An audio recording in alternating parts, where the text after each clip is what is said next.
নাফসিন যায়িকাতুল মাউত, প্রতিটি প্রাণ প্রতিটি আত্মাকেই মৃত্যুর স্বাদ গ্রহণ করতে হবে। তবে এই আল্লাহ আয়াত শেষ করে নাই, এরপরের কথাগুলো শুনেন। আল্লাহ বলেন ওয়া ইন্নামা তুওয়াফাউনা উজুরাকুম ইয়াউমাল কিয়ামা, এবং অবশ্যই তোমাদেরকে তোমাদের সারা জিন্দেগীর কৃতকর্মের ফলাফল আখিরাতে কিয়ামতের দিন দেয়া হবে। এরপরে আল্লাহ বলেন ফামান যুহজিহা আনিন নার ওয়া উদখিলাল জান্নাতা ফাকাদ ফাজা। বাপ মনোযোগ দিয়া শুনেন, অল্পই শুনেন, দিল দিয়া শুনেন, একজনই শুনেন, আমার কোনো অসুবিধা নাই।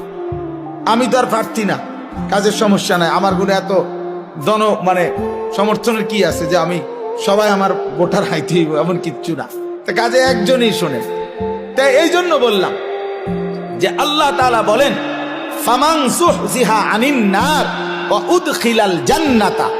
আল্লাহ বলেন আখিরাতের ময়দানে, হিসাবের মাঠে যাকে জাহান্নাম থেকে মুক্তি দেয়া হবে এবং জান্নাতে প্রবেশ করানো হবে, খোদার কসম আল্লাহ বলেন ফাকাদ ফাজা, সেই কেবল সফল হলো, সেই কেবল কৃতকার্য হলো, সেই কেবল কামিয়াব হলো।